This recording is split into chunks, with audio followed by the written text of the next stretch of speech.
नमस्कार दोस्तों।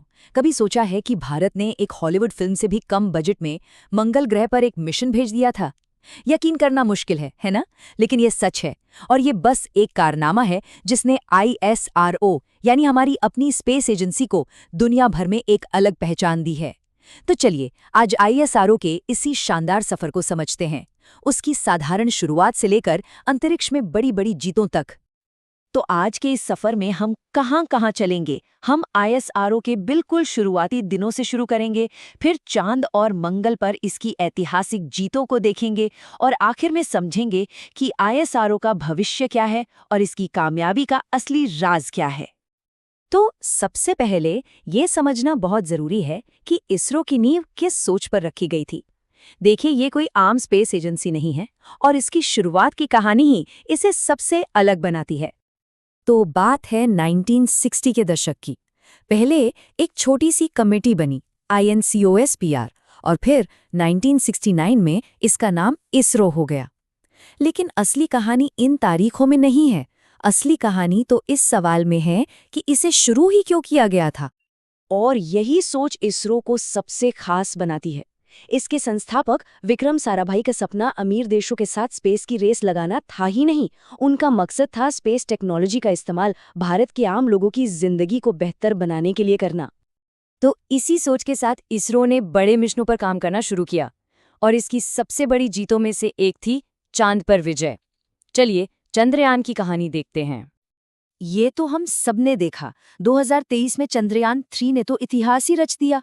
भारत दुनिया का पहला देश बना जिसने चांद के साउथ पोल पर सफलतापूर्वक लैंडिंग की, एक ऐसी जगह जहां इससे पहले कोई नहीं पहुंचा था।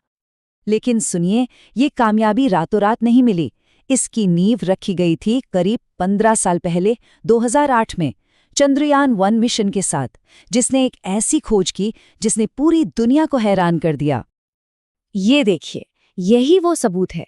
ये चंद्रयान 1 ही था जिसने दुनिया को पहली बार चांद पर पानी होने का पक्का सबूत दिया। सोचिए, इस एक खोज ने चांद के बारे में हमारी पूरी समझ को ही बदल कर रख दिया। चांद के बाद इसरो ने एक और भी बड़ी चुनौती को चुना, मंगल ग्रह। और मंगलयान मिशन वो तो एक ऐसा मास्टर स्ट्रोक था जिसने दुनिया को दिखा दिया कि इसरो असल में क्या चीज है। $74 मिलियन। जी हाँ, बस इतना। यकीन करना मुश्किल है, लेकिन ये भारत के पूरे मंगल मिशन की कुल लागत थी। इंटरप्लैनेटरी मिशंस की दुनिया में ये रकम ना के बराबर है।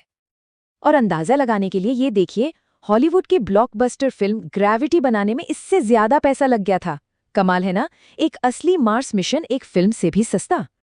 पर बात सिर्फ पैसे की नहीं थी। ये मिशन तकनीकी रूप से भी एक बहुत बड़ी सफलता था। भारत पहला एशियाई देश बना जो मंगल की कक्षा में पहुंचा, और दुनिया का पहला देश जिसने अपनी पहली ही कोशिश में ये कर दिखाया, फर्स्ट अटेम्प्ट। और ये कोई आसान सफर नहीं था।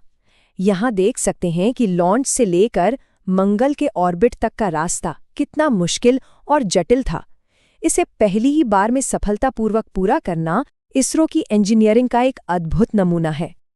तो ठीक है, चांद हो गया, मंगल हो गया, अब आगे क्या? यकीन मानिए, ISRO के भविष्य के प्लान्स और भी ज्यादा रोमांचक हैं। चलिए देखते हैं। सबसे पहले है आदित्य L1 मिशन। ये भारत की पहली स्पेस ऑब्जर्वेटरी है, मतलब अंतरिक्ष में भारत की एक आंख जो सीधे सूरज पर 24 घंटे नजर रखने के लिए बनाई गई है, और इसे पृथ्वी से 15 लाख किलोमीटर दूर भेजा गया है।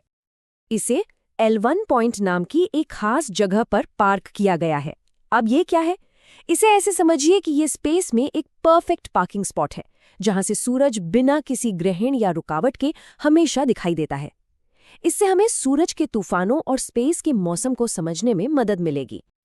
और फिर आता है गगनयान मिशन, भारत का सबसे बड़ा सपना, अपने अंतरिक्ष यात्रियों को, जिन्हें व्योमनॉट्स कहा जाएगा, स्पेस में भेजने का। ये एक मल्टी स्टेप प्रोग्राम है और इसकी तैयारी जोरों पर है। तो ये सब देखकर एक सवाल तो मन में आता ही है, आखिर इसरो ये सब कर कैसे लेता है? क्या है इसकी सफलता का राज? जवाब छिपा है इसरो के अपने खास तरीके में, जिसे द इसरो वे भी कहा जा सकता है। इसका मतलब है कम से कम खर्च में बड़ा इनोवेशन करना, अपनी टेक्नोलॉजी खुद बनाना और हर मिशन का मकसद किसी न किसी तरह समाज की भलाई से जोड़ना, जैसे मौसम की जानकारी या कम्युनिकेशन। और सबसे बड़ी बात यह है कि ये सोच कोई नई नहीं है। कम संसाधनों में बड़े सपने देखना और उन्हें पूरा करना, ये तो शुरू से ही इसरो के डीएनए में रहा है। तो इसरो की एक कहानी हमें एक दिलचस्प सवाल पर छोड़ जाती है। चांद और मंगल को इतने कम बजट में फतह करने के बाद इसरो को अब अगली कौन सी बड़ी ब्रह्मांडीय चुनौती हाथ में लेनी चाहिए? सोचने वाली बात है ना?